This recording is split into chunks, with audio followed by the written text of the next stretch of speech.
11 तो है ही।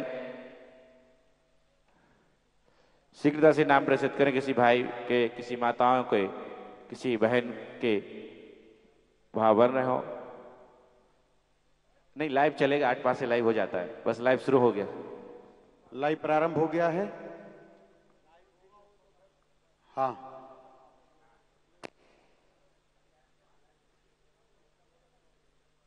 चलिए, जिस भी महान भाव के भाव बन रहे हो श्रावक श्रेष्ठी बनने के, इसके लिए श्रावक श्रेष्ठी के लिए निर्धारित राशि 1,11,000 रुपए है। जब तक महाराज श्री आ रहे हैं तब तक यदि किसी और के भाव बने तो भाव यहां पर प्रेषित कर सकते हैं। पहले भी आप नाम तो वहां नोट ही करवा दें। हाँ,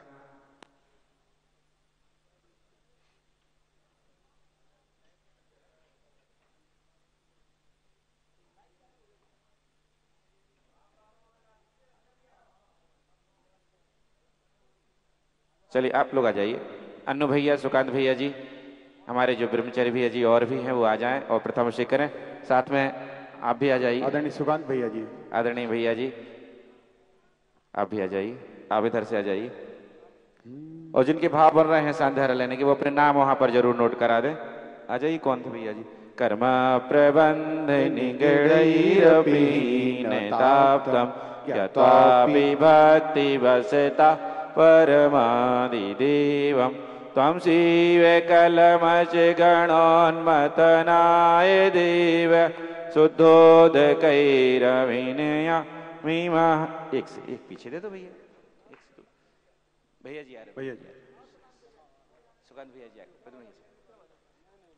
ओम ह्रीं श्रीं क्लीं ऐं अरं वं वं हं सं तं पं वं वं मं मं हं हं सं सं तं तं पं पं झं झं छ्वीं छ्वीं छ्वीं छ्वीं द्रां द्रा द्रीं द्रीं द्रावय द्रावय। नमो रहते भगवते श्रीमते पवित्र जलेने जिन्म विशिंच्यामीति स्वाहा। तीर्थोत्तम भवै नीरै क्षीरवारधिरूपगै स्नपयामि सुजन्माप्ताञ्जिनानि सर्वार्थ सिद्धितान्। ओम ह्रीं श्री विश्वादि वीरान्तान् जले निष्णाप्यामीति स्वाहा। ओम ह्रीं श्री विश्वादि वीरान्तान् जले निष्णाप्यामीति स्वाहा। ओम ह्रीं श्री विश्वादि वीरान्तान् जले निष्णाप्यामीति स्वाहा। ऋषभ अजित शंभव अभिनंदन सुमति पद्म सुपार्जिन राय चंद पुष्प शीतल श्रियांश जिन वांस पूज पूजित सुर राय। विमलानंत धर्म जस उज्ज्वल शांति कुंथु अरुमल्लि मनाय। मुनि सोव्रत नमिनेमि पार्श्व प्रभ वर्धमान अभिषेक कराय वर्धमान अभिषेक कराय। श्री जी का अभिषेक करे हमले कसोद जल। परम पूज्य आचार्य श्रेष्ठ श्री विद्यासागर जी महाराज के परम प्रभावी शिष्य परम पूज्य मुनि पुंगव श्री सुधा सागर जी महाराज के मंगल सानिध्य में अभी कुछ ही समय पश्चात यहाँ पर मंगलमय शांति धारा संपन्न होगी। जो भी महान भाव आज की मंगलमय अभिषेक शांति धारा करना चाहते हैं वह अपना नाम यहाँ पर कमेटी के समक्ष अंकित करा देंगे। हम सभी लोग परम पूज्य निर्यापक श्रवण मुनि पुंगव श्री सुधा सागर जी महाराज के मंगल आशीर्वाद एवं मुखारविंद से यहाँ पर मंगलमय शांति धारा संपन्न करेंगे। अरे नैनों की खिड़की से हो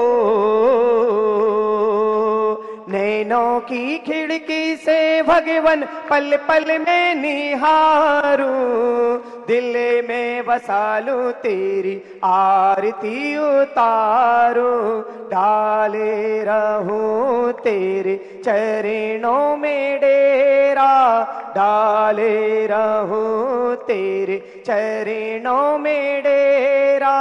यूं बीत जाए जीवन मेरा हर श्वास में हो सुमरन तेरा। यूं बीत जाए जीवन में मेरा। तुमको याद करते बीते सांझ सवेरा, तुमको याद करते बीते सांझ सवेरा, हर सांसों में हो सुमरन तेरा, यूं बीत जाए जीवन मेरा। जो भी तुमको याद करे उसका बेड़ा पार हो, जो भी तुमको याद कर ले उसका बेड़ा पार हो, और जीवन में उसके सुख शांति आनंद अपार हो, जीवन में उसके साथ शांति आनंद अपार हो। मन में हो तेरा रूप सुनहरा, मन में हो तेरा रूप सुनहरा, यूं बीत जाए जीवन मेरा, हर सांस में हो सुमरन तेरा, यूं बीत जाए जीवन मेरा। तुमको याद करते बीते सांझ सवेरा, तुमको याद करते बीते सांझ सवेरा, हर सांस में हो सुमरन तेरा, यूं बीत जाए जीवन मेरा। हमारे बीच बहुत सारे श्रेष्ठीगण यहाँ उपस्थित हो चुके हैं जो आज के श्रावक श्रेष्ठी बनना चाहते हैं। पर मात्र राशि रखी गई है कमेटी के द्वारा 1,11,000 रुपए की राशि निर्धारित 1,11,000 रुपए की राशि मिनिमम से राशि। यहाँ पर मंगलमय शांति धारा से भी जुड़ेंगे। महाराज जी के प्रवचन होंगे, उसके पूर्व आप पहुंचेंगे, पाद प्रक्षालन पूरे करने दिन का के सौभाग्य मांगलिक कार्य अर्जित करने होगा। का सौभाग्य आपको साथ ही प्राप्त साथ है। शास्त्र भेंट करने का भी सौभाग्य अर्जित होगा। संपूर्ण परिवार के साथ पहुंचते हुए यहाँ पर यह बोली यदि आप लेते हैं तो मात्र 1,11,000 रुपए की राशि से हमारे यहाँ भैया के भाव बन रहे थे, उन्होंने यहाँ तक अभी खबर पहुंचाई थी। मेरा भाव है कि आप आधे पहुंच गए हैं, थोड़ा सा और ऊपर बढ़ेंगे तो श्रावक श्रेष्ठी के क्रम में जुड़ जाएंगे और मंगलमय यहाँ पर शांति धारा अभिषेक करते हुए पाद प्रक्षालन और शास्त्र भेंट के क्रम में सायंकालीन आरती भी यहाँ पर जो संपन्न होगी उसमें भी आपका सौभाग्य रहेगा। जिनके भाव थे वो थोड़ा सा अपना भाव और उत्कृष्ट करते हुए इस क्रम में यहाँ पर जुड़ेंगे। अब श्री जी का अभिषेक करें हम, लेकर शुद्ध जल द्वारा, धुल जाए पाप हमारा। श्री जी अनंत गण वाले हैं, वो परम शुद्ध तन वाले हैं, इनके चरणों में वंदन कर सतवारा, फिर शुरू करो जलधारा। श्री जी का अभिषेक करें हम, के शुद्ध जल द्वारा, धुल जाए कर में हमारा। पूज्य गुरुदेव के मुखारबिंद से संपूर्ण विश्व के मंगल कल्याण की भावना को लेकर वह शांति धारा आप जगत पूज्य के मुखारबिंद से की हुई शांति धारा के बारे में किसी भी व्यक्ति को बताने की कोई आवश्यकता नहीं है। उस सौभाग्यशाली महानुभाव को जो आज श्रावक श्रेष्ठी बनना चाह रहे हैं, पूज्य गुरुदेव के मुखारबिंद से सर्वप्रथम तो शांति धारा करने का सौभाग्य प्राप्त होगा। उसके उपरांत पूज्य गुरुदेव के पाद प्रक्षालन का सौभाग्य भी प्राप्त होगा। मां जिनवाणी को पूज्य गुरुदेव के कर कमलों में समर्पण करने का सौभाग्य प्राप्त होगा। पूज्य गुरुदेव के कर कमलों से अपने मस्तक पर गंधोदक रखने का सौभाग्य प्राप्त होगा। पूज्य बड़े बाबा और हमारे छोटे बाबा के चित्र रमना और दीप प्रज्वलन का सौभाग्य उस परिवार को प्राप्त होगा। और सायंकालीन जो हमारा बहुचर्चित कार्यक्रम जिज्ञासा समाधान, उसके उपरांत पूज्य गुरुदेव की महामंगलमय आरती होती है। सब परिवार को महामंगलमय आरती करने का सौभाग्य प्राप्त होता है। पूरे दिन के मांगलिक कार्य श्रावक श्रेष्ठी को करने का सौभाग्य प्राप्त होता है। जो भी महानुभाव कमेटी द्वारा सिर्फ 1,11,000 रुपए की राशि निर्धारित है, अगर कोई अभी अपने पूज्य गुरुदेव के आने के पूर्व तक अपना नाम देना चाहता हो तो शीघ्रता से दें। पूरे दिन के मांगलिक कार्य आपके परिवार को और आपको करने का सौभाग्य प्राप्त होता है। त्रय मानिक के पर्वों में, श्री नंदीश्वर के भवनों में सुरपति भी जाते लेकर सब परिवारा, अभिषेक करें हर बारा। श्री जी का अभिषेक करें हम एक शुद्ध जल द्वारा, धुल जाए पाप हमारा। श्री जी पर जल जो ढारत है वह गंधोदक सुख कारक है। मैना सुंदरी ने गंधोदक के द्वारा किया क्षण में कोढ़ निवारा। श्री जी का अभिषेक करें हमले कसोद जल द्वारा, धुल जाए पाप हमारा। गंगा की धारा पर्वत से गिरती है श्री जी के सिर पे, इसीलिए तो जग में जन जन द्वारा पूजित है गंगा धारा। श्री जी का अभिषेक करें हमले कसोद जल द्वारा, धुल जाए पाप हमारा। सुरगण धर जिन्हें न छू पाए, हम आज उन्हें हैं छू पाते। यह धन्य घड़ी, यह धन्य घड़ी, यह धन्य घड़ी मिल जाए बारंबारा। करो भाव भक्ति करो धारा, श्री जी का अभिषेक करें हमने के शुद्ध जल द्वारा, धुल जाए पाप हमारा। सुख शांति अगर तुम चाहो तो झट धोती पहन कर आओ तो। सुख शांति अगर तुम चाहो तो झट धोती पहन कर आओ तो। कर एक बार तुम प्रभु जी की शांति धारा, बन जीवन उत्तम सारा। श्री जी का अभिषेक करें हमने के शुद्ध जल द्वारा, धुल जाए पाप हमारा। महानुभाव, अभी भी किसी के भाव बन रहे हैं और वो श्रावक श्रेष्ठी बनकर के दिन भर के सारे मांगलिक कार्य करने का सौभाग्य प्राप्त करना चाहता है तो वो शीघ्रता से यहाँ पर नाम प्रेषित कर सकता है। समिति की ओर से मात्र 1,11,000 रुपए की राशि निर्धारित की गई है। जिन भी महान भाव के भाव बन रहे हैं वो शीघ्रता से यहाँ नाम प्रेषित कर सकते हैं। साथ ही साथ जो इस पावन पुनीत चातुर्मास में भक्ति कलश स्थापित करना चाहता है उनके लिए भी 1,11,000 रुपए की मिनिमम राशि निर्धारित की गई है। आप इस पूरे चातुर्मास का मांगलिक सौभाग्य प्राप्त कर सकते हैं। सारी की सारी पॉजिटिव एनर्जी आपके घर को भी प्राप्त हो सकती है। आप ऑनलाइन चाहें तो ऑनलाइन, ऑफलाइन चाहें तो ऑफलाइन एक भक्ति कलश जरूर स्थापित कीजिए, जिससे इस पूरे चातुर्मास की जो एनर्जी है और जगत पूज का आशीर्वाद आपके पूरे परिवार को प्राप्त हो सके। ऐसे भक्ति कलश की राशि मिनिमम 1,11,000 रुपए निर्धारित की गई है। जिस भी महान भाव के भाव बन रहे हैं वो ऑनलाइन हमारे बहुत सारे नंबर सभी के पास पहुंच गए हैं। उन नंबरों पर संपर्क करके आप उसकी स्वीकृति दे सकते हैं और जो भी ऑफलाइन भरना चाहते हैं वो संकल्प पत्र भर करके हमारे पास यहाँ तक भेज सकते हैं।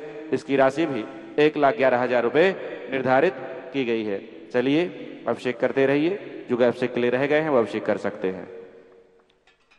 नवीन भैया, तुम तो सहज पवित्र यही निश्चय भयो,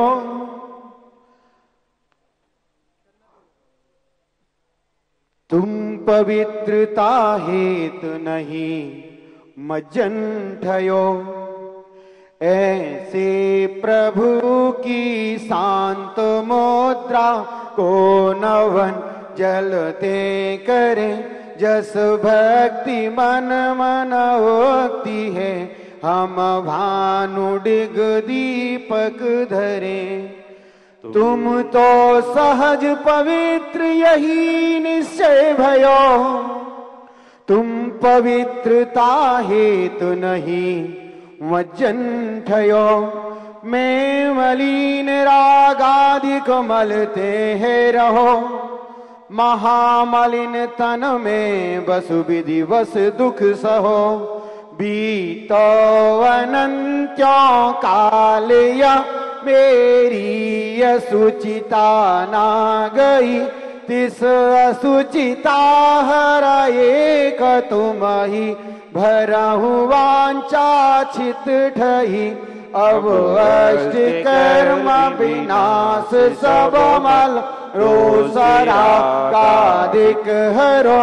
तन रूप कारागे थे उद्धार शिव वासा करो। मैं जानत तुम अष्ट कर्म हरि शिव गए, आवागमन विमुक्त राग वर्जित भई। पर तथापि मेरो मन रथ पूरत सही, नए प्रमाण ते जानी महा साताल ही। पापाचरण तजन वन करता, चेतो में ऐसे धरूं साक्षात श्री अरहंत का।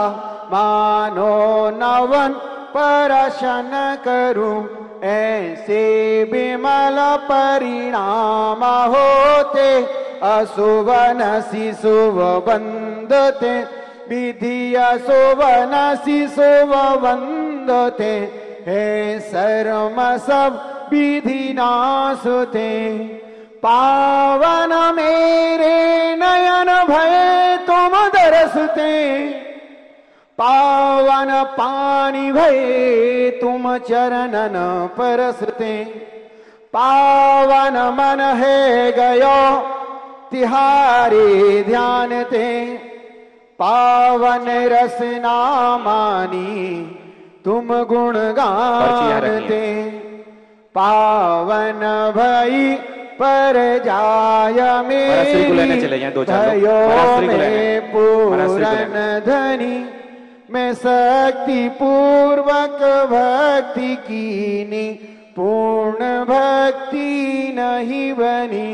धन धन ते बड़ भागी भवन वनी वस वगर की धरी। वर क्षीर सागर आदि जलमणि, कुंभवर भक्ति करी। धन धन ते बड़ भागी भवन निवस वगर की धरी।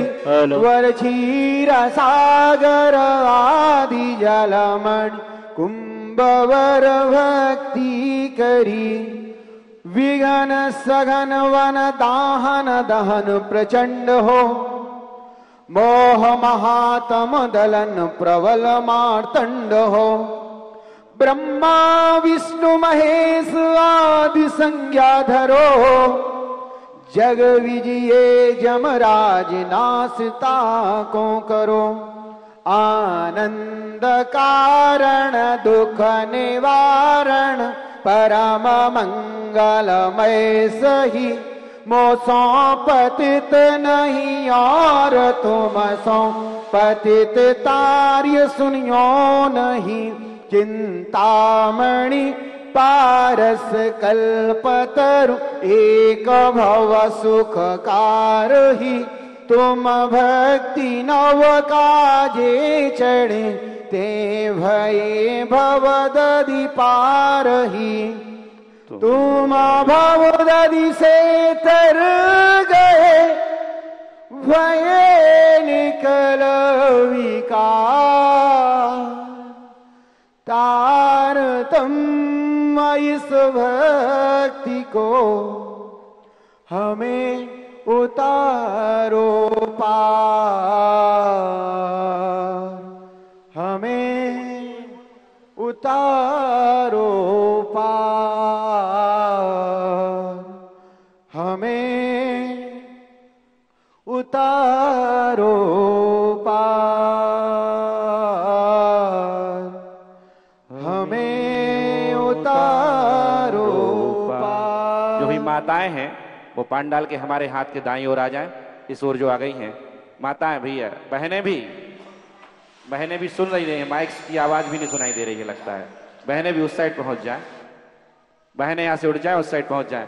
और एक और बिना अनुरोध है, ये जो कुर्सियों पर उच्चासन जिन्होंने ग्रहण कर लिया है वो कोने की ओर चले जाएं, बिल्कुल पांडाल के कोने में चले जाएं, बीच में कोई भी नहीं रहेगा कुर्सी वाला। माता जी आपसे भी बोल रहा हूं मैं, कोने में पहुंचिए आप। कुर्सियां पांडाल में बिल्कुल भी अलाउ नहीं है, कल कहां से आ गई हमें खुद नहीं पता है। हमने कल कहा भी था कार्यकर्ताओं से कुर्सियां सारी बाहर कर दें। गुरुवर कहते हैं जो कुर्सियों पर बैठकर सारे कार्य देखते हैं उन्होंने इस जन्म में तो पैरों में हीनता है ही, अगले जन्म में तो बिल्कुल पैरों से। मैं नहीं कह रहा हूं, जगत पूज के मुखार बिंदु से मैंने कई बार सुना है। तो कृपया हमें भगवान ने पैर दिए अच्छे खासे दिए, कुर्सियों पे बैठना है तो ऐसे बैठे जिससे भगवान की ओर अपने पैर ना जाए, बिल्कुल कोने में हो जाए और भी कोने में हो जाए आप लोग। इधर हमारे कुछ महान भाव सामने बैठे हुए हैं, इनसे भी हम अनुरोध करेंगे कि अपनी कुर्सियां साइड में ले लें। भैया जो तिलककरण कर रहे हैं कुर्सी पर बैठे हुए महान भाव हैं वो साइड में पहुंच जाए पांडाल के बिल्कुल। भैया जी कुर्सी वाले, हाँ जी कोने में उधर पहुंच जाइए आप, ये तो कुर्सी से नीचे बैठ जाइए। तो मैं बात कर रहा था कि कौन ऐसा सौभाग्यशाली परिवार है जो इस पावन पुनीत चातुर्मास में मंगल कलश जो कि 5,55,000, 11 कलश 11 श्रीफल, 21 कलश 21 श्रीफल, 51 कलश 51 श्रीफल, 111 कलश, 211 कलश, 311 कलश, 511 कलश और 1100 कलश के माध्यम से कोई भी स्थापित करवाना चाहता है और अपने घर को धन्य करना चाहता है वो तो मंगल कलश स्थापित कर ही सकते हैं, लेकिन गुरुवर की असीम कृपा से मिनिमम राशि के माध्यम से 1,11,000 रुपए अर्थात 1 कलश और 11 श्रीफल के माध्यम से एक भक्ति कलश स्थापित करने का सौभाग्य भी आप प्राप्त कर सकते हैं, आपका परिवार प्राप्त कर सकता है। और यह राशि भी आपको एक साथ जमा नहीं करनी है, यह राशि आप दिवाली से पहले तक हमारी जो समिति है, जो हमारा अकाउंट नंबर सबके पास पहुंच गया है सुधामय पावन वर्षा योग समिति का, उसमें आप धीरे धीरे करके जमा कर सकते हैं और एक भक्ति कलश अपने परिवार की ओर से यहाँ पर स्थापित करने का सौभाग्य प्राप्त कर सकते हैं। और आज की इस सांझ धारा में जो भी श्रावक सृष्टि बनकर के सौभाग्य प्राप्त करना चाहता है वो भी अपने नाम यहाँ पर प्रसिद्ध कर सकता है। और जिन भी महान भाव के भाव बन रहे हैं, कल क्या है, 20 तारीख है, और 20 तारीख को क्या है, किसका, जगत पूज्य का, हाँ जगत पूज्य का कल दीक्षा दिवस है, उसीलिए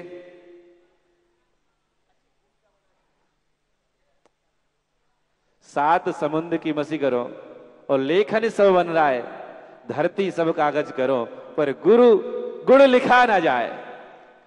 हम गुरुवर के उपकारों को लिखने के लिए बैठेंगे तो सारी धरती का कागज भी कम पड़ जाएगा, लेखनी बनाएंगे तो सारे जंगल की लकड़ी भी कम पड़ जाएगी, स्याही बनाएंगे तो समुद्र का पानी भी कम पड़ जाएगा, लेकिन गुरुवर के गुणों का बखान हम अपने इस लघु मुख से तो कर ही नहीं सकते।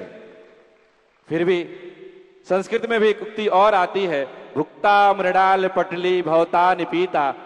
संस्कृत में पूरी हम श्लोक उच्चारित नहीं कर रहे हैं, इसका हिंदी अर्थ बता रहे हैं। संबोधित करते हुए एक संस्कृत में बहुत बड़े आचार्य हुए हैं, संस्कृत में भी आचार्य शब्द आता है, जगन्नाथ जी, उन्होंने कहा है कि रे राजहंस तूने सरोवर का मीठा जल पिया, नलदंडों को खाया और इसने आपने इसको वृद्धि को प्राप्त किया, लेकिन तूने ऐसे क्या कार्य किए कि इस सरोवर का तूने उपकार चुका दिया हो। व्यंग्य है ये, इसको अन्योक्ति बोलते हैं। ठीक इसी प्रकार से गुरुवर ने हमें इतना आशीष दिया, गुरुवर अर्थात जगत पूज्य ने इतना आशीष दिया, इतना आशीष दिया, इतना आशीष दिया कि हमारे नवीन भैया गाया करते हैं कि मेरी झोली छोटी पड़ गई रे, गा दो यार भैया थोड़ा सा, कि मेरी झोली छोटी पड़ गई रे, इतना दिया मेरे बाबा।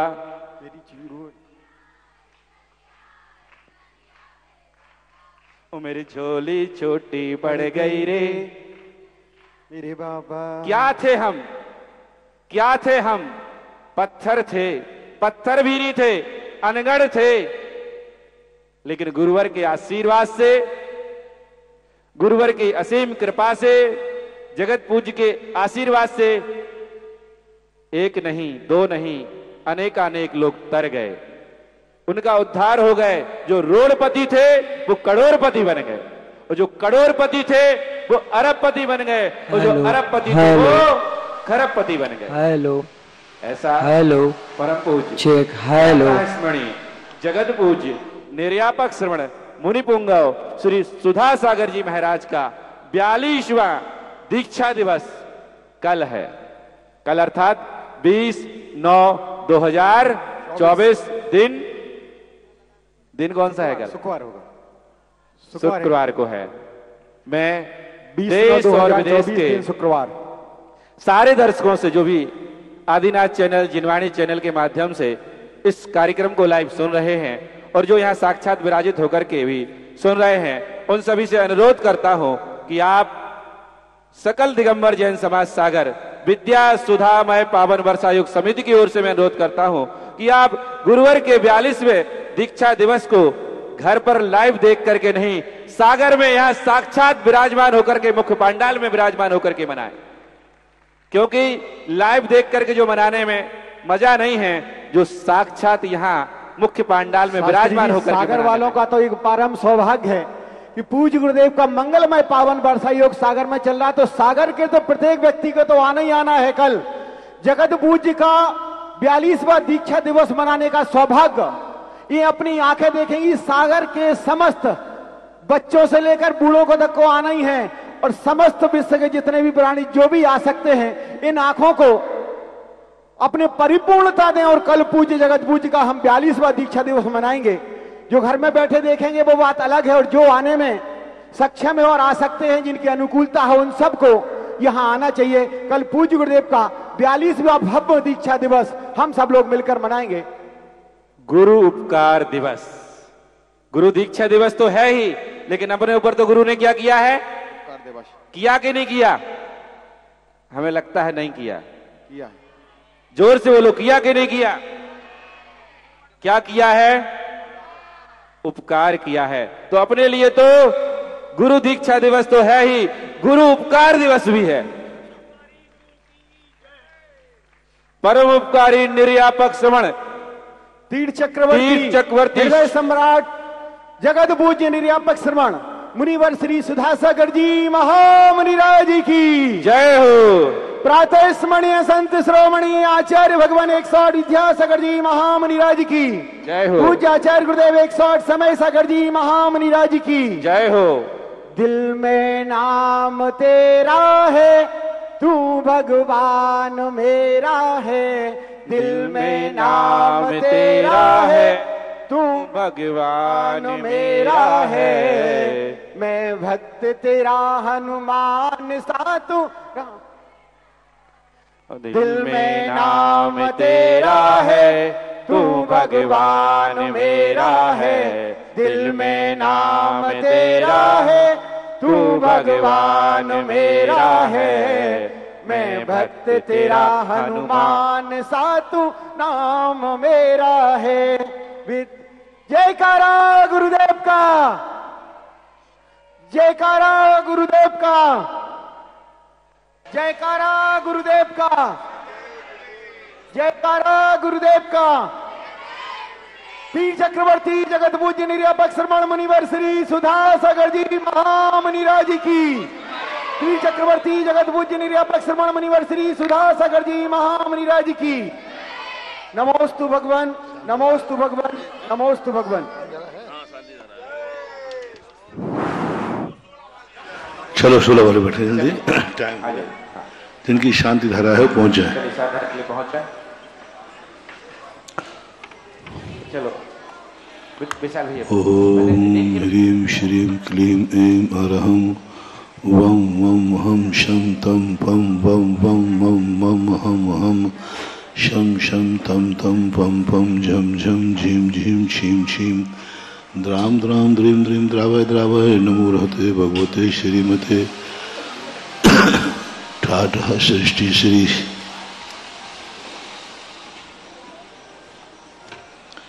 अंकुर जैन, शालिनी जैन, अरहम जैन, राघवी जैन, बरेली, आरोग्यार्थम दुलेश कुमार जैन, संदीप कुमार जैन, कैलाश जैन, समस्य परिवार, शुभम जैन, जड़ी बूटी वाले, शिवपुरी समस्य परिवार, त्रिलोकचंद जी जैन,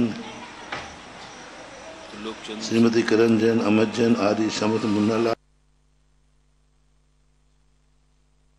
से राजेश सोनल आनंद ओमांशी जैन जन्म दिवसे शुभ अवसर सुपुत्री राजेश जैन सोनल जैन आनंद डायग्नोस्टिक्स कोटा निवासिना रेखा जैन गुना आरोग्यार्थम अशोक कुमार जैन पठावाले आरोग्यार्थम राजेश जैन बरेली महेश जैन संदीप जैन सारिका कृष्ण कुमार शकुंतला वर्णा आदि समस्त परिवार आरोग्यार्थम उदय चंद श्रीमती सरोज जैन आरोग्यार्थम राजन जैन ललितपुर कमला देवी जबलपुर राजेश जैन सुमत जैन पथरिया आरोग्यार्थम चातुर्मासिक शांतिधारा श्रेष्ठी श्री तरुण कुमार रजनी अनुराग प्रतीक्षा काला अंकुर मनसा आर्यवीर जैन बम्बई निवासिना समस्त परिवार पीयूषी वारदाने आरोग्यार्थम श्रीरस्तु वृद्धिरस्तु तुष्टिरस्तु पुष्टिरस्तु शांतिरस्तु कांतिरस्तु कल्याण मस्तु स्वाहा एवं अस्माकं कार्य सिद्ध्यर्थम सर्वविघ्न निवारणार्थम श्रीमद् भगवत अरह सर्वक परमेष्टि परम पवित्राय नमो नमः। श्री शांति भट्टारक पाद पद्म प्रसादात सद्धर्म श्री बलायुर आरोग्य ऐश्वर्याभिवृद्धिरस्तु सद्धर्म सौसस्य परसस्य वर्गा प्रसिद्धन्तु नः। ओम विश्वादियासी वर्धमान पर्यंता चतुर्विंशति अरंतो भगवंता सर्वज्ञा परम मंगल नाम धया यहाँ मुच्चा सिद्धिम तन्वंतु सद्धर्म कार्यसु यहाँ मुच्चा सिद्धिम प्रयच्छन्तु नः। ओम नमोते भगवते श्रीमते पार्थिथंकराय संतंत्र रूपाय दिव्य तेजो मूर्ति प्रभा मंडल मंडिताय द्वादश गुण सहिताय नन चतुष्टय सहिताय समूषण केवल ज्ञान लक्ष्मण शोभताय अष्टादश दोष सहिताय षट्चत्वारिंशत् गुण संयुक्ताय परमेष्टि परम पवित्राय सम्यक ज्ञानाय स्वयंभुवे शुद्धाय बुद्धाय परमात्मा ने परम सुखाय तुलोक महताय अनंत संसार चक्र मर्दानंद ज्ञान दर्शन वीर सुखात बताय तुलोक शंकराय सद्ज्ञानाय सद्ब्रह्मणे भरत प्रणा मंडल मंडिताय ऋषि आरिका श्रावक साविका प्रमुख चतुसंगो सर्वनाशनाय घाटी करण शंकराय जराय श्रेष्ठी श्री समस्त शांति धारा कत्रिनाम व्याधिम घिनंतु श्री जनाभिषेक पूजन प्रसादा सर्वसेवका नाम सर्वदोष रोग भय पीड़ा विनाश। ओम नमोते भगवते प्रक्षिणा से दोष कर्मसाय दिव्य तेजो मूर्ति नमः श्री शांतिनाथाय शांतिकराय सर्वविघ्न पुनाशनाय सर्वरोगा मृत्यु विनाशनाय सर्वपर के क्षुद्रपद्र विनाशनाय सर्वारिष्ट शांतिकराय। ओम ह्राम ह्रीम ह्रूम ह्रवराशिया उषा नमः सर्वघ्न शांतिम कुरु कुरु तुष्टिम पुष्टिम कुरु कुरु स्वाहा अभिषेकार कस्य कामम छंदे विद्विंदे कामम बलिकामम क्रोधम पापम वैरम च अग्निवायु भयम सर्वशत्रुविघ्नम सर्वोपसर्गम सर्वविघ्नम सर्वराज्य भयम सर्वचौर दुष्ट भयम सर्वसर्पशिख सिंहादि भयम सर्वग्रह भयम सर्वदोषम व्याधि डामरम च सर्वपरमंत्रम सर्वादुघातम परघातम च सर्वशूलरोगम कुक्षुरोगम अक्षुरोगम सर्वरोगम जलरोगम च सर्वनरमारम सर्वगजाचकुमंसागम सर्वश्धान वृक्षता गुणपत्र पुष्पलमारम सर्वराष्ट्रमारम सर्वकुरुवेतार्थ साग्नि डाग्निवयम सर्ववेदनीयम सर्वमोहनीयम सर्वापस्मारम अशुभ कर्म जन दुकानि दुष्टि जन कृतान मंत्रतंत्र दुष्टि मुष्टि छल छत दोषान सर्वदोष देवदाना वीर नरनाहर सिंह योगिनी कर दोषान सर्वाष्टकुड़ी नाग जन विषयानि सर्वस्तावर जंगम ऋषिक सर्वादि कर दोषान सर्व सिंहाष्टापदादि कर दोषान पर सत्तु के मानो चटन विद्वेषन मोहन से करनाल तो ओम ह्रीम अस्मभ्यम चक्र विक्रम सत्यजु बल सौर शांति पूरा पूरा सर्व जीवानंदनम जनानंदनम भव्यानंदनम गोकुलानंदनम सर्व राजानंदनम सर्व नाम नगर के करवट मठम पत्तम दौड़मुख सम्मानंदनम गुरु गुरु सुगम तसलोके व्याधि विषम बस्तम अभयम क्षयम आरोग्यम सुस्तु श्री शांतिरस्तु शिवमस्तु जयोस्तु नित्यमारोग्यमस्तु तुष्टिरस्तु पुष्टिरस्तु समृद्धिरस्तु कल्याणमस्तु सुखमस्तु दीर्घायुस्तु गुरुगोविंदन्तु सद्धर्म श्री बलायुर आरोग्य ऐश्वर्याभिवृद्धिरस्तु सद्धर्म सौशस्य परसस्य वर्गा प्रसिद्धन्तु नः। ओम ह्रीं श्रीं क्लीं ऐं परमस्यां जानाद विद्याय नमो पुरु गुरु। ओम ह्रीं श्रीं क्लीं ऐं परमस्यां जानाद विद्याय नमो ओम सब शांतिम कुरु गुरु।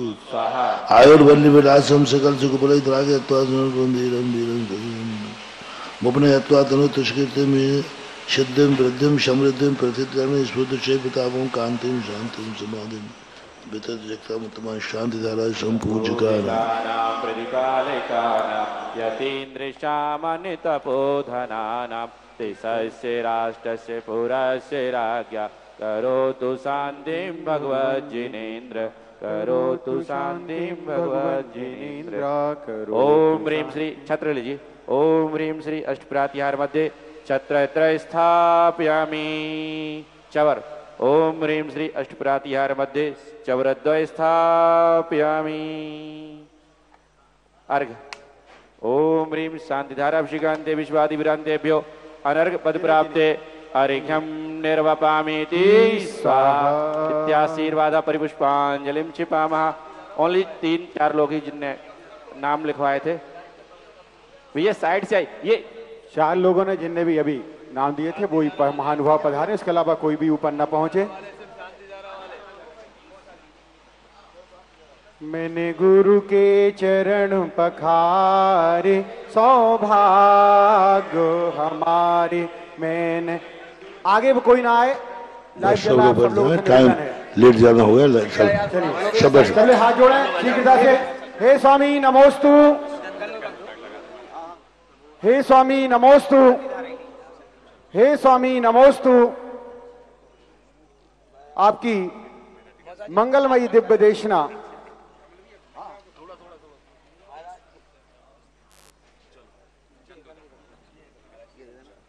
आपकी मंगलमयी दिव्य देशना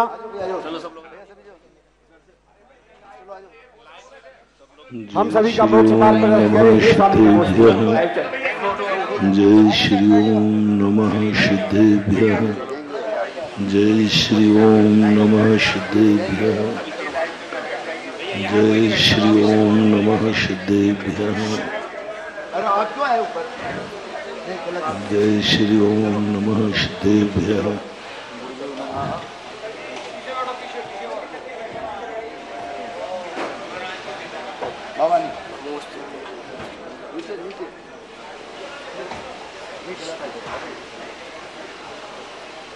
वो टेबल हटवा दो।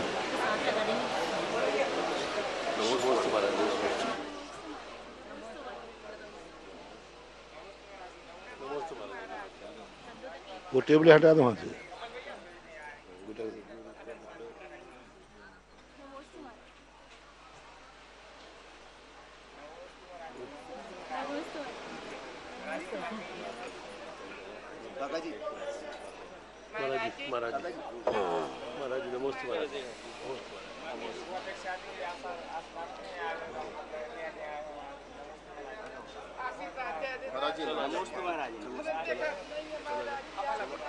थोड़ा आप लोग पीछे खिसक जाओ, थोड़ा सा वो हटा दो टेबल हटवा दो। वो टेबल ये भी टेबल दोनों हटाओ। थोड़ा पीछे रखो।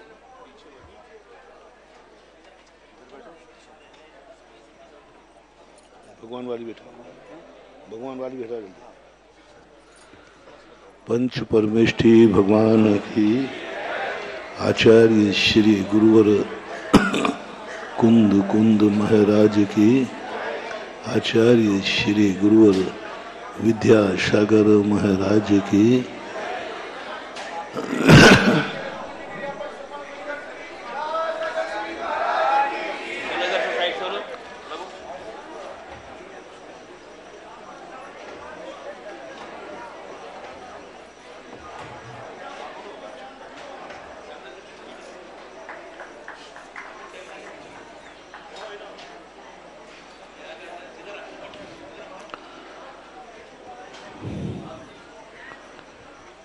व्यक्ति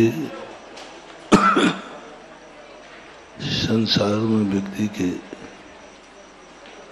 पतन के एक कारण नहीं होते, अनेक कारण होते हैं। मन में विकृतियां किसी एक निमित्त से नहीं आते, अनेक निमित्त बनते।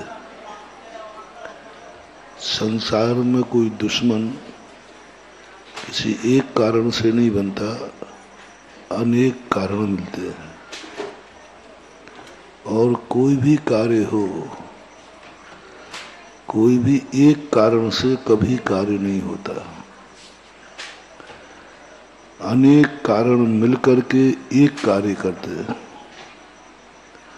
अनेक कार्य, आज तक कभी एक कारण से कोई कार्य संपादित नहीं हुआ। दीपक भी जलाना है तो माचिस भी चाहिए, घी भी चाहिए, दीपक अखंड चाहिए, हवाओं की अनुकूलता चाहिए। कितने कारण बनते हैं, तब एक दीपक बनता है, एक ज्योति बनती है, एक अंधकार को दूर कर पाती है। और उसकी प्रक्रिया यदि हम देखते हैं तो प्रक्रिया कितनी लंबी चौड़ी होती है। एक दीपक की प्रक्रिया कितनी लंबी चौड़ी होती है। घी के लिए हम यदि शुरुआत करें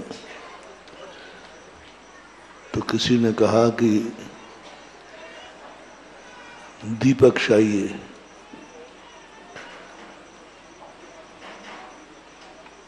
दीपक चाहिए तो ज्ञानी व्यक्ति गाय खरीदने चला गया। एक गुरु ने कहा जाओ ये दूध बेच के आओ।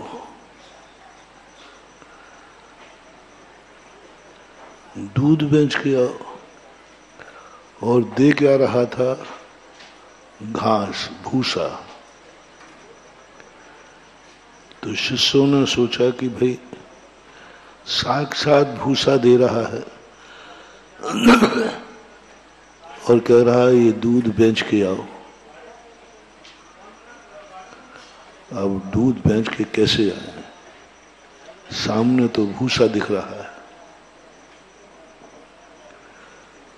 गुरुजी ये तो भूसा है। गुरुजी कहते हैं कि तुम मुझे सिखाने वाले कौन हो? मैंने कह दिया ना कि ये दूध है तो है। ध्यान का पहला सूत्र होता है समर्पण। ध्यान का पहला सूत्र है अपने आप को सब कुछ समाप्त कर दो। कुछ भी नहीं हूं मैं कुछ नहीं जानता हूं। गुरुजी बताओ मैं कौन हूं?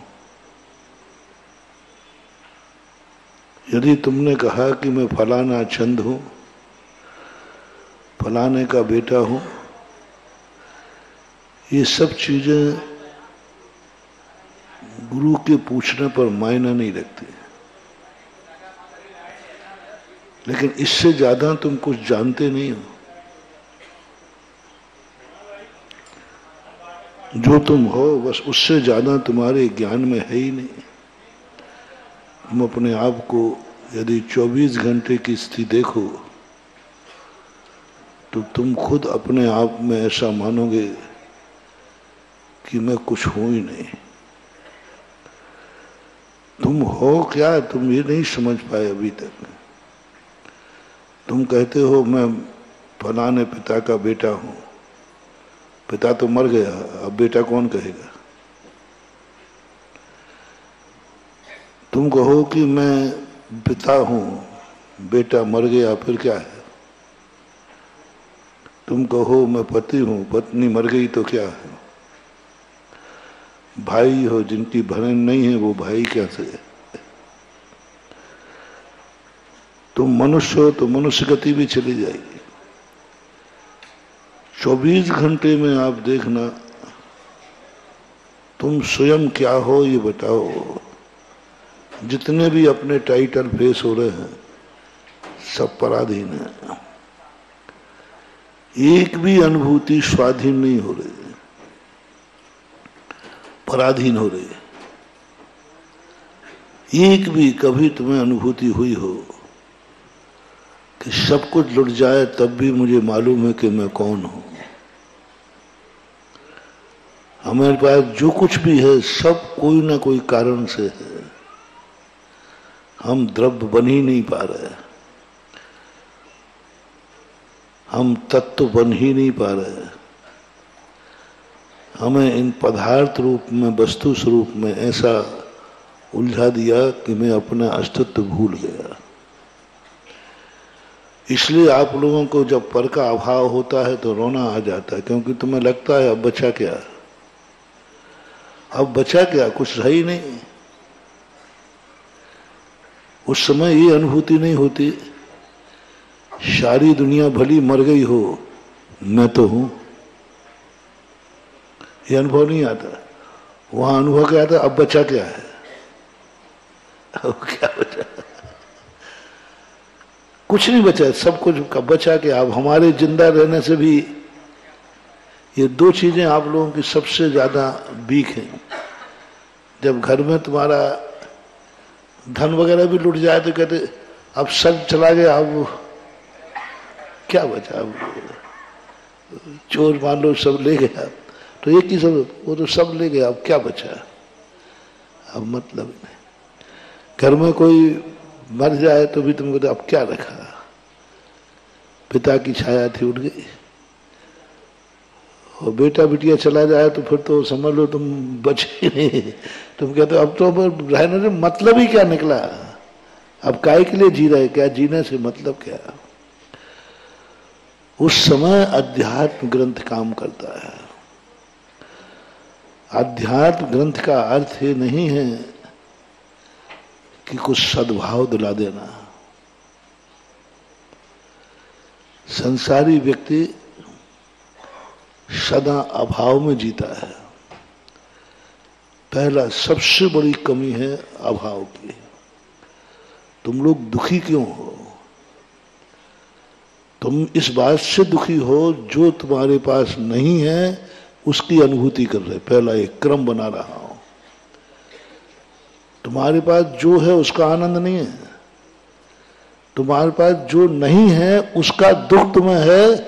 बस यह सबसे बड़ा संसारी प्राणी का वीक पॉइंट होता है।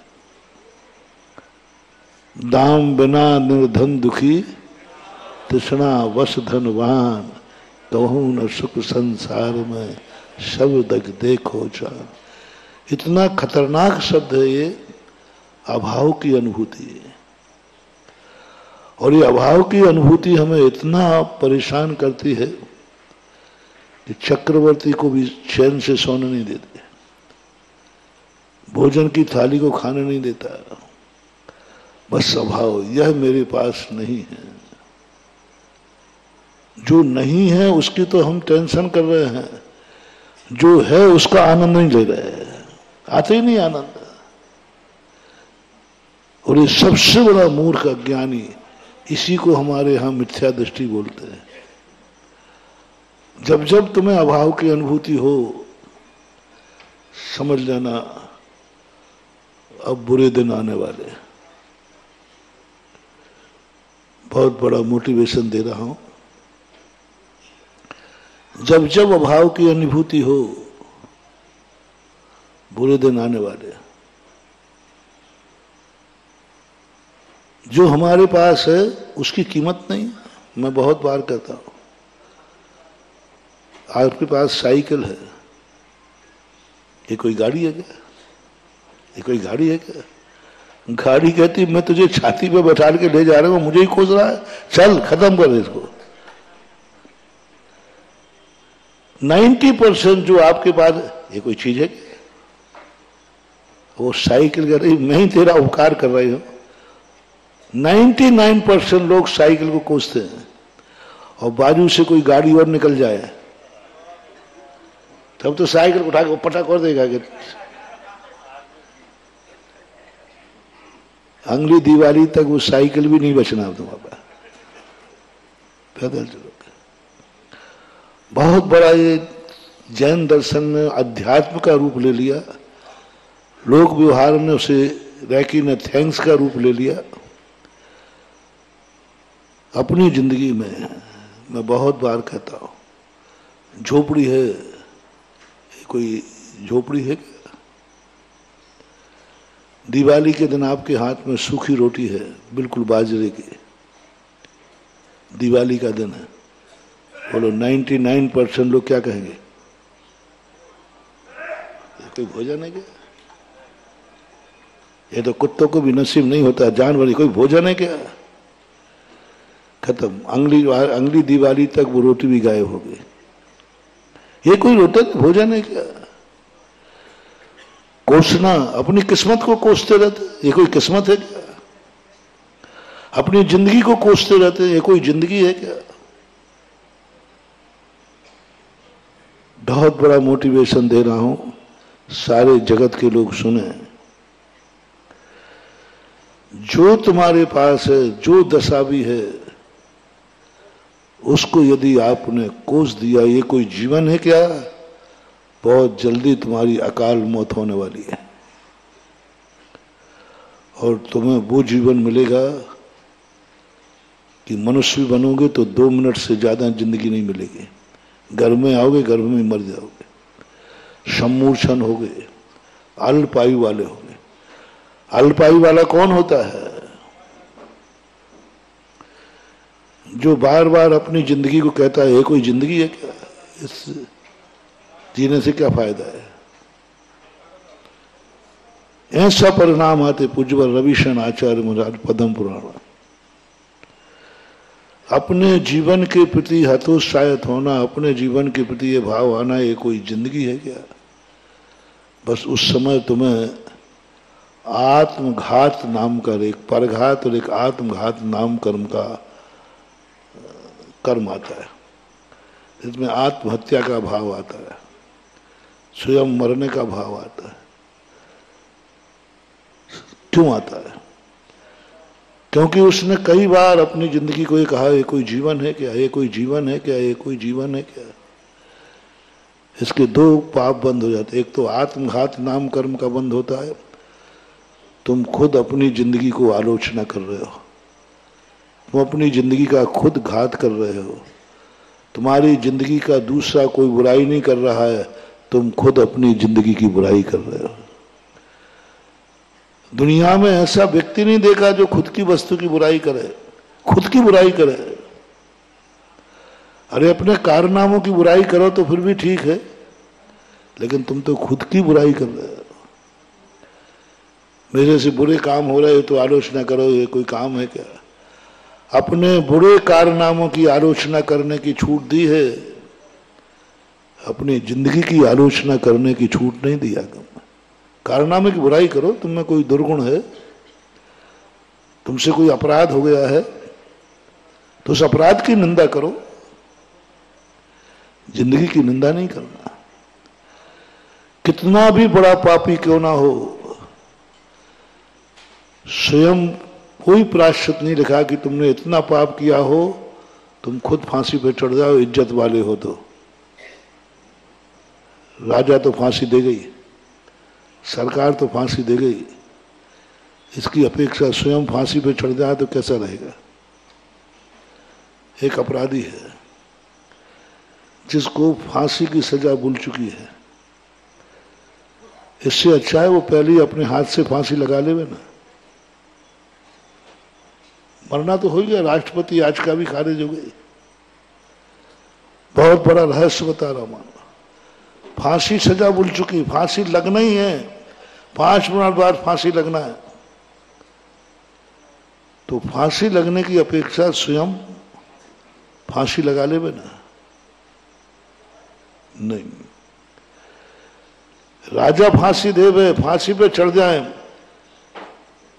लेकिन कितना भी बड़ा अपराध हो जाए स्वयं की हत्या करने का भाव भी नहीं करना, ये कहा गया। तो राजा तो फांसी देगा, राजा देवे। दूसरा यदि मेरी जिंदगी को मर्डर कर देता है तो कोई पाप नहीं है, कर दिया, उसकी मर्जी थी। लेकिन स्वयं का आत्मघात करने का भाव करना बहुत खतरनाक। धर्म के लिए करना बात अलग है, जैसे सतियों ने किया, उन्होंने आत्मघात नहीं किया है, उन्होंने धर्म को बचाया है। धर्म की रक्षा करने के लिए मरने की स्थिति बनती है, वो आत्मघात में नहीं है, वो तो बहुत प्रशंसनीय है। सभी दर्शनों में लिखा है कि जब धर्म ना पले, धर्म की चर्या ना पले तो समाधि ले लेना चाहिए। लेकिन मैं तो उस समय कह रहा हूं कि तुमसे अपराध हो गया है, मात्र इसलिए कि सरकार फांसी पे चढ़ाएगी तो मैं ही चढ़ जाता हूं। नहीं, सरकार चढ़ाए तो चढ़ाए, तुम्हें मरने का भाव भी नहीं करना, परिणाम भी नहीं करना, एक सेकंड पहले मरने का भाव नहीं करना। वो मारेगा, मर जाएंगे। मौत आए तो डरना नहीं और मरने का भाव कभी करना नहीं। एक सेकंड की भी मौत कम करने का भाव नहीं करना, क्योंकि आत्मघात प्रकृति पाप प्रकृति है। और ये पाप प्रकृति हम बांधते हैं अपनी जिंदगी को कोसने से। मैंने बहुत देखा कि आत्मघात का कर्म बंद कैसे होता है, कैसे व्यक्ति आत्महत्या कर लेता है, कैसे स्वयं को मरने का भाव कर लेता है। दूसरे का तो मालूम है, तुमने उसको मारा था वो तुम्हें मार देगा, तुमने बकरा काटा था बकरा का तुम भी कटोगे, तुम भी मरोगे। दूसरे को तुमने मारा है तो तुम मरोगे, वो भी तुम्हें मारेगा, ये तो समझ में आ गई। लेकिन मैं खुद अपने आप को मारूंगा, ये कौन सा कर्म है, ये कौन से पाप से बनता है? ये विचार नहीं, बहुत बड़ी चीज है। ये जो आत्मघात का कारण जो मैंने खोजा शास्त्रों में, सभी कर्मों के कोई ना कोई कारण मिल जाते थे, सब मिल गए। ऐसा करने से ऐसा होता है, निंदा करने से नीच को होता, ये सब मिल गया। लेकिन बहुत वर्षों तक चिंतन किया, आत्मघात का भाव कौन से परिणाम से आता है, आत्मघात कब बनता है, शास्त्रों में मिल ही नहीं रहा। आत्मघात करने का क्या कारण है, कौन सा परिणाम जीव करता है जो आत्मघात नाम का एक कर्म होता है, वो बन जाता है। 3-4 कारण खोजे, पूज्यवर अकलंग स्वामी राजवार्तिक में मिला ऐसा। तुम्हें मालूम है कि इस प्रक्रिया करने से आयु कर्म की उदीर्णा होती है, अकाल में मर जाते हैं। ऐसा कार्य तुम करते हो तो आत्मघात नाम का कर्म का बंध होता है। मालूम है तुम्हें कि इससे मेरी आयु कम होगी, आत्मघात होता। जैसे शराब पीता है, गुटखा खाता है, उसे मालूम है कि ये सब खाने से अकाल मौत हो सकती, होती ही है। टेंशन करने से, तुम्हें मालूम है क्यों कहा गया टेंशन करने का? टेंशन करने में क्या बुराई है भाई? अरे सामने विपदा आई है, टेंशन कर रहा, इष्ट का वियोग हो गया तो टेंशन हो गया, अनिष्ट का संयोग हो गया टेंशन हो गया। क्या बुराई टेंशन करने में, क्या बुराई बता? अनर्थ हो गया, पर टेंशन करने में कोई बुराई नहीं है। आर्त ध्यान कोई बुरा कर्म नहीं है। दुख है, अरे भाई दुख है तो रोने में क्या बुराई बता भाई? दुख है, श्रद्धा हो रहा है तो रोएगा नहीं तो क्या, हंसेगा क्या? कांटा लगा है तो रोएगा नहीं तो क्या, हंसेगा क्या? बीमार हो गया तो हंसेगा नहीं तो क्या, हंसेगा क्या, रोएगा? कैंसर हो गया वो रो रहा है, बीमारी आ गई रो रहा है। मुझे बात समझ में नहीं आती कि भाई दुख में रोने में क्या आपत्ति है, दुख में ही तो रो रहा है। हाँ, सुख में रोने की बात अभी मैं चल रहा है तो वो बाद में बताता हूं। दुख में रोने के लिए क्यों मनाही कर रहा है? नकली तो रो नहीं रहा, बनावटी रो नहीं रहा है, उसको वेदना है, बेचारे को रो रहा है, उसको टेंशन है, दिवालिया हो गया है, टेंशन कर रहा है। गरीब परिवार में कोई अकाल मौत हो गई, टेंशन कर रहा है। इसमें क्या कुछ भी बुराई, नैतिकता के नाते तो बुराई है नहीं। यदि दुख में कोई व्यक्ति दुखी होता है तो संसार उसे बुरा नहीं मानता, कानून भी बुरा नहीं मानता। कानून कहता दुख है तो दुखी होगा, लेकिन मात्र जैन दर्शन के अंदर ये खोज बहुत बड़ी खोज है। और पूज्यवर उमा स्वामी महाराज ने खोजी, दुख में दुखी मत होना, इससे दुख बढ़ता है। दुख शोक तापा क्रंदन परिवेदना न्यान्य असद विद्य से, क्या गजब का सूत्र है। सबसे बड़ी कठिन साधना है मानवा। मुनि बनना सरल है, महावृत्ति बनना सरल है, करोड़ों का दान देना सरल है, 10 उपवास करना सरल है, 16 उपवास कर लो। ऐसी दुनिया की कोई साधना नहीं है जो इस सूत्र को से नमोकार मंत्र की सिद्धि सरल है। और मैं तो कहता हूं मोक्ष जाना भी सरल है, कोई कठिन नहीं है। बहुत मोक्ष तो यूं, मोक्ष जैसी सरल चीज कुछ है ही नहीं। बहुत, अब तो मुझे यूं बाएं हाथ का खेल है, दरवाजा खुला होता तो अभी जाके देख के घूम के तक आ जाता। वो तो रास्ता बंद है ना, गाड़ी नहीं जाती, वहां करें क्या। यदि आप पंचम काल में मोक्ष नहीं तो अभी तक तो हम घूम के आते, सारे शिवरात्रि में घुमाते चलो रे।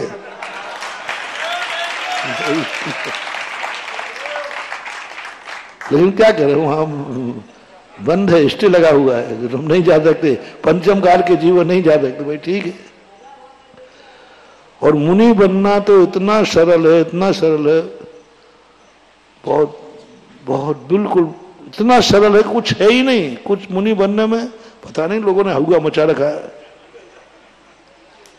तुम लोगों के कष्ट देख करके, ये भाग्योदय में मरीजों को देख करके लगता है अरे राम राम राम राम, क्या इनकी तुम्हारी ग्रस्तों की टेंशन देखकर लगता है कि मैं तो बड़े मजे में हूं।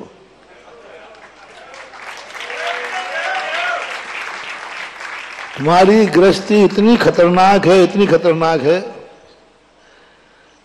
कि तुम लोगों के शब्द सुन सुन करके तुम तो भगवान से कहते हो भगवान 1000 भाव भी मिले मनुष्यों के, तो मैं मुनि बनना चाहूंगा, गृहस्थ नहीं बनना चाहूंगा। क्योंकि कुछ इतना टेंशन, इतना सब कुछ।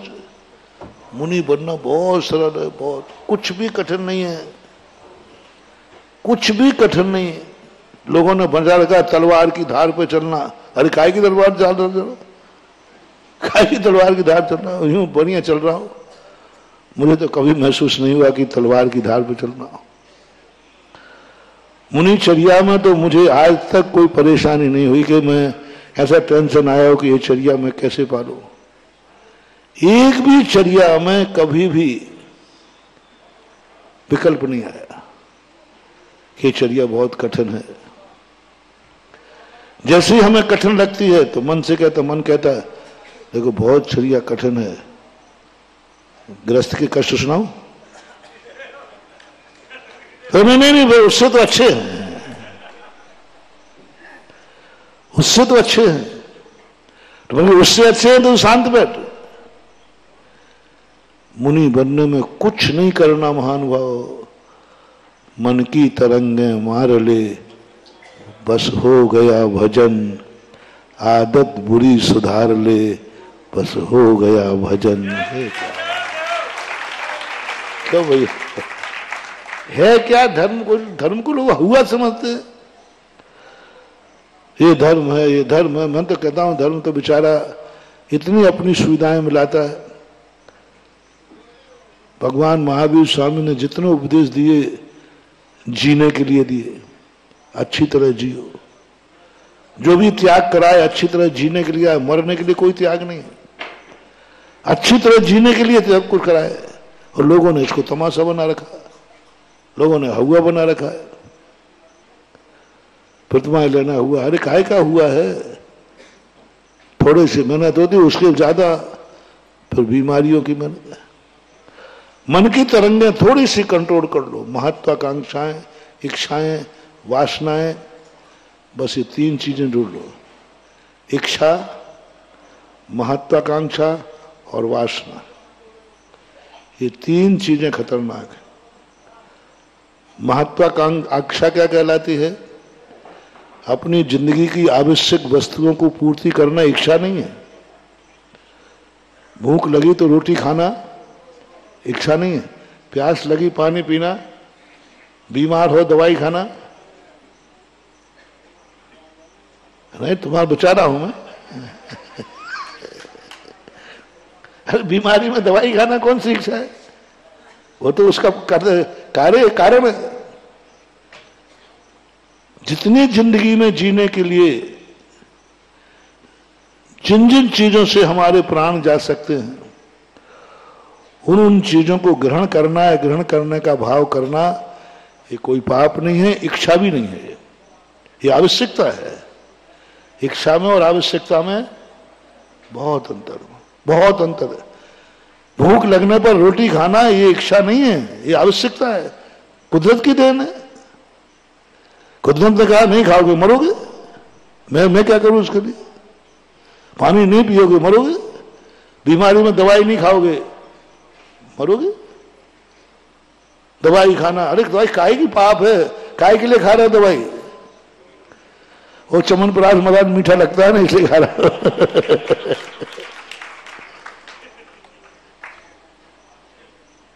जितने भी दवाइयां हैं, इस सब में महावीर स्वामी का सिद्धांत लागू होता है। अवक्ष नहीं, गलत नहीं। दवाई खाने वाला व्यक्ति मरने के लिए खा रहा है कि जीने के लिए? काय का पाप होगा? महावीर स्वामी ने कहा जियो। दवाई महावीर का सिद्धांत है। किसी भी शास्त्र में औषधि को धर्म कहा, दान कहा। वो कैसे पाप हो सकती है? जो दान की कोटि में आता है। पाप का दान नहीं होता है, दान तो पुण्य का ही होता है, अच्छी वस्तु का होता है, कोई पाप नहीं। आप गृहस्थ हो, कपड़े पहनते हो, कौन सा पाप करते हो? गृहस्थ होकर कपड़े नहीं पहनते, आगम की आज्ञा है कि तुम पहन रहे हो? हाँ, घर में रहकर नंगे घूमो। अरे कपड़ा नहीं, कोई इच्छा नहीं है, ये सभ्यता है, ये सभ्यता है। घर का मकान बना रहे हो, कोई असभ्यता नहीं है, सभ्यता है, होना चाहिए। ये इच्छाओं की कोठी में मत लो। अपने परिवार के तुम कार्य कर रहे हो, बेटा बिटिया को पढ़ा रहे हो, इच्छाएं उसको शिक्षा दे रहे हो, शादी विवाह कर रहे हो, ये इच्छाओं के अंतर्गत नहीं आता। ये अवस्था के अनुसार व्यवस्था है, मोटिवेशन।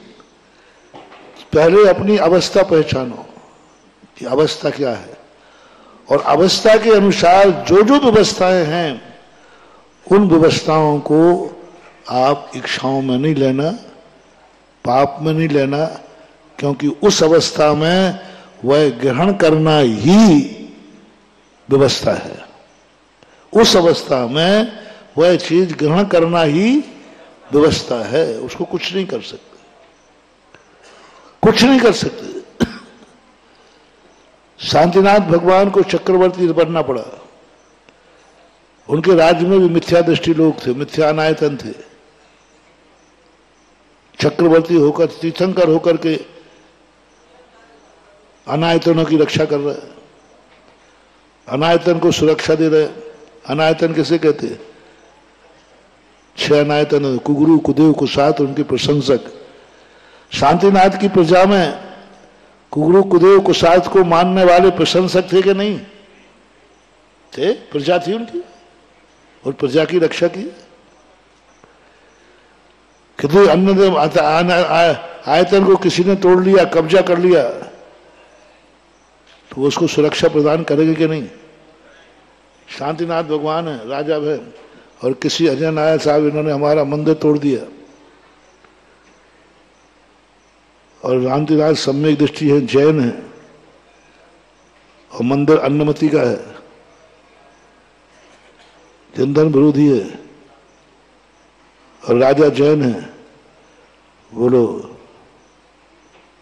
उसको सुरक्षा करेंगे कि नहीं? मुआवजा दिलाएंगे कि नहीं? मिथ्या दृष्टि को मुआवजा दिला रहे हो, मिथ्या अनायतन को द्वारा बनवा रहे हो, उसका कब पैसा दिलवाया?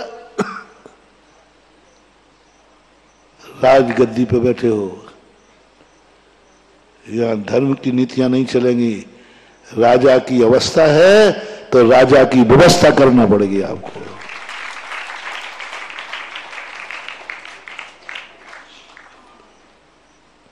राजा की व्यवस्था करना पड़ेगी। तुम राजा हो, राजा का अर्थ होता है प्रजा को सुरक्षा प्रदान करना। राजा का अर्थ ये नहीं कि सारे मांसाहारियों को मार डालो, सारे शराबियों को मार डालो, नहीं। अपराध की क्वालिटी क्या है, उस क्वालिटी के अनुसार यदि कोई शराबी का मर्डर कर दे तो कौन सा बुरा कर दिया बोला हुए? अरे समझ में आया? शराबी था, दिन रात शराब पीता था, पूरे घर को मारता था, सब कुछ गलत करता था, उसको मार दिया? नहीं, धर्म कहता है आप शराबी की शराब छुड़ाइए, लेकिन शराबी का मर्डर नहीं कर सकते आप। ये राजा की व्यवस्था है। राजा छोटे से उसमें जाकर उसकी जिंदगी नहीं छीन सकते। ठीक है, शराबी है, वो जुआरी है, सब कुछ है, पापी है, समस्त पापों को करता है, क्या वो दूसरे को नुकसान दे रहा है? नहीं दे रहा है, तो आप उसे फांसी नहीं दे सकते। आप राजा है। फांसी किससे दी जाती है उसका भी कानून है। जो दूसरों की जिंदगी उजाड़ दे वो फांसी के लायक है, जो अपनी जिंदगी उजाड़ता है उसे फांसी नहीं दी जाएगी। समझाएंगे, दंड करेंगे, सब कुछ करेंगे, लेकिन फांसी नहीं दे सकते। शांतिनाथ भगवान के दरबार, आप जैन साहब हैं, एक मजदूर था, मजदूरी करा ली, और उससे कहा भाई देख ये पैसा मेरा जैनी का पैसा है, तू एक नियम कर, आज शाम को मजदूरी जब दूंगा तब तू नियम कर, इस पैसे से शराब तो नहीं पिएगा। अरे जैन साहब का पैसा है साहब, और बिस्ती का पैसा है, तो अरे नियम कर, शराब तो नहीं पिएगा मेरे पैसे से। मैं कहता साहब मैं तो शराब पिए बिना रह नहीं सकता, हम दूसरा पैसा मेरे पास है नहीं, मैं मजदूरी कर ही रहा था शराब के लिए। और ये कोर्ट केस हुआ, शांतिनाथ भगवान के पास कोर्ट केस पहुंचा। अपन छोटे मोटे मजिस्ट्रेट को नहीं ला रहा है। और उसने किया कि साहब ये हमारी मजदूरी नहीं दे रहे, इन्होंने मेरी मजदूरी करा ली, मेरे महीना भर मेहनत करा ली और ये दे नहीं रहे। तो शांतिनाथ कहें भैया क्यों नहीं दे रहे? बोले महाराज अब हमारी सुनिए, ये मेरा पैसा देखो, मैं जैन साहब हूं, अहिंसा का पुजारी हूं, ईमानदारी से कमाता हूं, कभी मैंने शराब पी नहीं, मैं पैसा देने को तैयार हूं, बस ये कहलवा दो कि मेरे पैसे से शराब नहीं पिएगा। कानून क्या निर्णय करेगा? शांतिनाथ भगवान क्या निर्णय करेंगे? ये तो आपको पहले पूछना था कि हम शराबी से नौकरी नहीं कराएंगे। ये तो पहले पूछ सकते थे कि भाई देखो तू शराब पीता है, मैं नौकरी नहीं कराऊंगा। तो काम करवा लिया,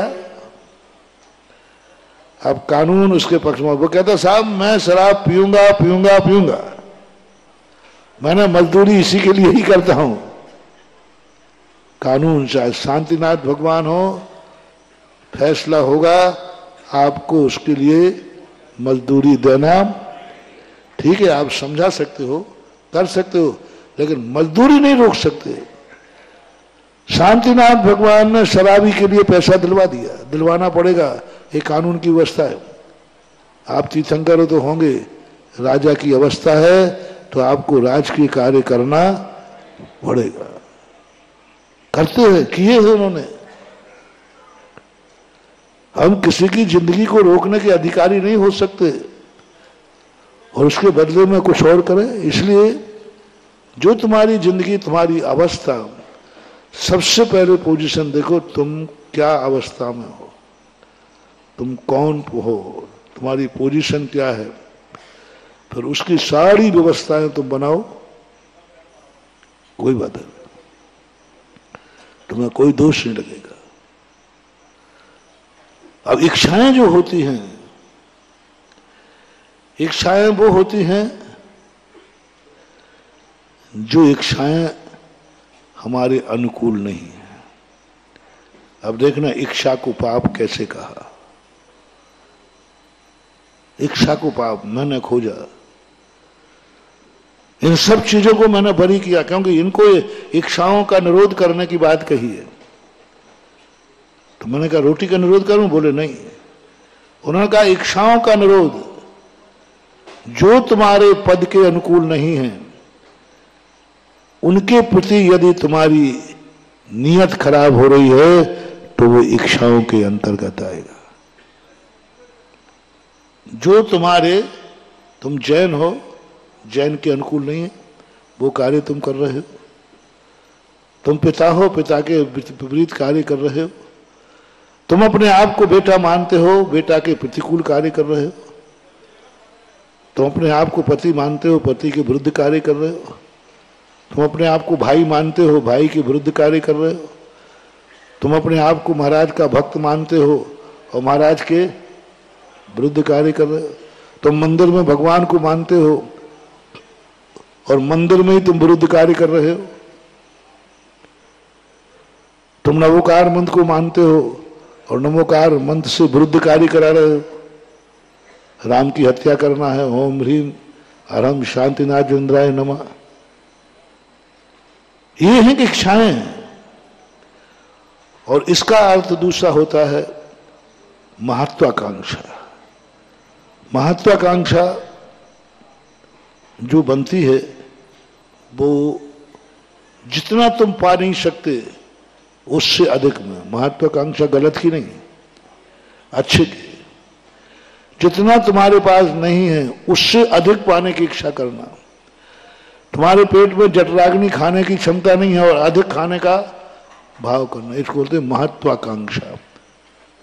कल्पना की उड़ान, शेख चिल्ली जैसे ऐसे परिणाम कर रहा है ये। और वासना क्या कहलाती है? वासना का अर्थ होता है सुपरघाती। तुम्हें मालूम है कि यह चीज हमारे लिए भी, दूसरे के लिए, दोनों के लिए घातक है। वासना को कहा गया सुपरघाती, और तुम्हें मालूम है इससे मेरा घात है, इससे मेरी सारी अवस्था का घात है और सामने वाले का भी नाश है। फिर भी तुम्हें उस कार्य को करने का भाव आवे, इसको बोलते हैं वासना। महत्वाकांक्षा, इच्छा और वाल, ये तीन चीजें निषेध की गई। बाकी सब व्यवस्थाओं में लेना। सबसे निकृष्ट है वासना, कि ऐसा कार्य करना जिसमें स्वयं का भी नाश हो जाए और दूसरे का भी नाश हो जाए। उसको तो सर्वथा छोड़ देना। कि जो सुपरघाती कार्य हैं और तुम्हारे ज्ञान में है कि यह कार्य करने से मेरा भी और सामने वाले दोनों का विनाश निश्चित है, वह परिणाम सबसे पहले छोड़ने योग्य है। दूसरा परिणाम जो हमारे लिए पद के विरुद्ध नुकसानदायक नहीं है, कोई नुकसानदायक नहीं है, सामने वाले का घात भी नहीं है, लेकिन मर्यादा के विरुद्ध है। मर्यादा के विरुद्ध है, पद के विरुद्ध है, जाति के विरुद्ध है, कुल के विरुद्ध है, इज्जत के विरुद्ध है। कोई नहीं है सामने वाले से, कोई नाश नहीं है, स्वयं का भी घात नहीं है, लेकिन यद्यपि शुद्धम लोक विरुद्धम ना करणीयम ना अचोदम, लोक विरुद्ध है, शुद्ध है, कोई बाधा नहीं है, अशुद्धि नहीं है, कोई बाधा नहीं, किसी को भी ऐतराज नहीं, तुम्हें भी ऐतराज नहीं, लेकिन तुम्हारी मर्यादा के विरुद्ध है। कितनी चीजें हैं जिनमें मर्यादा के विरुद्ध है। मर्यादाओं के विरुद्ध अपनी इच्छाएं नहीं उठने देना, दूसरा त्याग। तीसरा अपनी कुवत से आगे इच्छाएं करना, महत्वाकांक्षाएं करना। हमारी कुवत नहीं है, तुम कभी शांत नहीं रह पाओगे। उसी बात को मैं बता रहा था, महत्वाकांक्षाएं सबसे ज्यादा हानिकारक होती, और इतनी महत्वाकांक्षाएं होती हैं कि उसकी पूर्ति नहीं होने पर फिर तुम्हारा सुसाइड का भाव आता है। फिर तुम कहते हो ये कोई जिंदगी है क्या? विफलता का सूत्र, सम्यक दृष्टि के पार विफलता होती ही नहीं, असफल कोई होता ही नहीं, कभी हो ही नहीं सकता असफल। सम्यक दृष्टि के कोष में असफलता नहीं होती, विफलता नहीं होती, वो कभी विफल हो ही नहीं सकता। किसी भी चीज में विफल नहीं होगा वो, क्योंकि वो सम्यक दृष्टि है। मिथ्या दृष्टि हारता है, मिथ्या दृष्टि चूकता है, सम्यक दृष्टि नहीं, क्योंकि सम्यक दृष्टि के पास पहले से ही वो द्रव्य, क्षेत्र, काल, भाव को देख लेता है। वो उतनी ही इच्छाएं करेगा जिसमें शाम को सफलता मिलेगी, वो विफल होने का सवाल ही नहीं, वो अपनी कुवत पहले देख लेता है।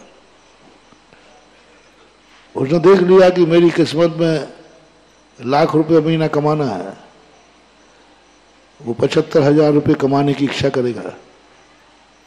वो भगवान से कहेगा भगवान, उसको पहले मालूम है। हमारे आचार्य जी कहा करते थे कि जब 2 उपवास करने की इच्छा हो तो ये किया करो,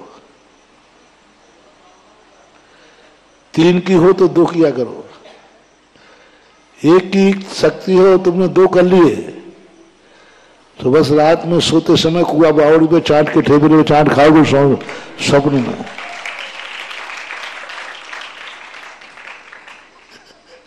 हाँ, कई लोग खाते, महाराज जी अनंत 14 को मैंने रात में खा लिया। मैंने क्यों? अरे नहीं महाराज, ऐसे नहीं खाया। क्या बात है, आज उपवास था रात में खा गया। स्वप्न में हो जाता ना, क्यों हो गया? एक अभ्यास में होना अलग चीज है, शुरुआत में हो जाता है, लेकिन बहुत बड़े के बाद तुम प्रतिमाधारी हो गए, उसके बाद गृहस्थ की बात अलग है।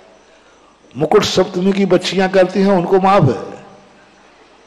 अब बेचारी को 8 साल की 10 साल की हुई नहीं और उपवास, उसको चढ़ा देते और सूली पे चढ़ जा बिटिया,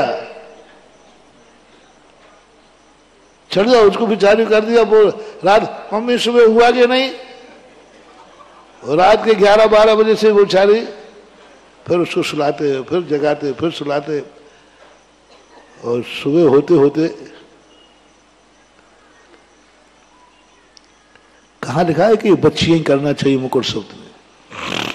बच्चियों ने की थी,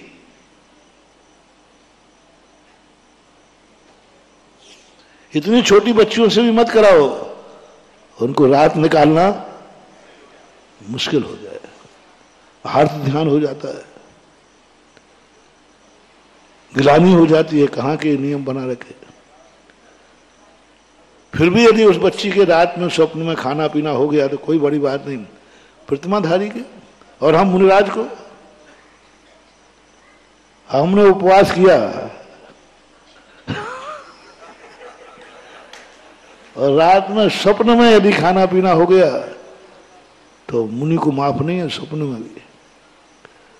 तुम इतने तत्वज्ञानी होकर तुम ऐसे समर्थ से बाहर तुमने क्यों किया? समर्थ के अनुसार करना। इसी प्रकार आप लोगों को, तुम्हारी कुवत 1 लाख रुपए महीने कमाने की है, उदाहरण दे रहा हूं, तो आप संकल्प कीजिए, भगवान से प्रार्थना कीजिए, भगवान इस महीने मुझे 75,000 रुपया कमाने का भाव है। कमा कितने सकते हो और संकल्प कितने का किया? देखो महीने की 1 तारीख जब 1 लाख आएगा तो मन कहेगा 25 ज्यादा लाया हूं, आनंद भर जाएगा। और 1 लाख की तो कुवत नहीं है और 1 करोड़ की कह रहा भगवान 1 करोड़ मिल जाए तो बहुत अच्छा है। अब तो आपको टेंशन तो आनी है ना। ऐसा कार्य किया जिससे तुम्हें टेंशन आ जाए। टेंशन की बात मैं कह रहा था, टेंशन बाधक क्यों है? पहले बताओ टेंशन आया क्यों है? महत्वाकांक्षा से, इच्छाओं से, वासनाओं से। इन 3 के कारण से ही टेंशन आता है, भी नहीं कह रहा हूं। इच्छा की पूर्ति नहीं होना, महत्वाकांक्षा की पूर्ति नहीं होना, वासना की पूर्ति नहीं होना, इन 3 कारणों से टेंशन आता है। और इन तीनों कारणों को जो करता है वो नियम से अशाता वेदनी कर्म के बंध को करता है। फिर दुख क्यों हो रहा? फिर दुख में भी उन्होंने कह दिया दुख सुख। रोने क्यों नहीं दे रहा जब दुख है? तो रोने क्यों नहीं दे रहे? चीखने चिल्लाने क्यों नहीं दे रहे? क्यों नहीं हम चीखे दुख है जिससे दूसरे लोग मेरी सहायता करने आए? उन्होंने कहा नहीं नहीं, आप चीखना चिल्लाना। क्यों? असाता वेदनी कर्म का बंद होगा, ये कोई बड़ी बात नहीं, हो जाए तो हो जाए। सबसे बड़ा जब दुखी होता है पूज्यवर अकलंक स्वामी महाराज, आत्मघात नाम कर्म का बंध होता है। आयु कर्म की उदीर्णा होती, आर्त ध्यान में सबसे ज्यादा आयु कर्म की उदीर्णा होती, आर्त ध्यान में। और आयु कर्म की उदीर्णा करने का निमित्त बनाना बस आत्मघात नाम कर्म के बंध का कारण है। जिन कारणों से शराब बीड़ी सिगरेट पीने में कोई बड़ी बात नहीं है ठीक है, पाप है, लेकिन इनको महापाप क्यों कह दिया गया? क्योंकि सबसे बड़ा कारण इसमें है कि तुम्हें मालूम है कि इससे अकाल मौत हो सकती है, फिर भी आप ग्रहण कर रहे हो, तो आपको आत्मघात नाम कर्म का बंध होता है। अभी तो शराब के कारण तुम अकाल में मरे हो, कल के दिन कुदरत ही तुम्हें इतनी छोटी उम्र देगी कि जन्मोगे और मर जाओगे। एक श्वास में 18-10 बार मरोगे, क्योंकि आपने वो निमित्त मिलाए। इसलिए ऐसे निमित्त, ऐसे कार्य, ऐसे टेंशन नहीं करना जिससे तुम्हें आत्मघात। इस कार्यक्रम के पुण्यार्जक थे श्री कंवरलाल जी महावीर प्रसाद जी, पाटनी, मदनगंज, किशनगढ़, राजस्थान।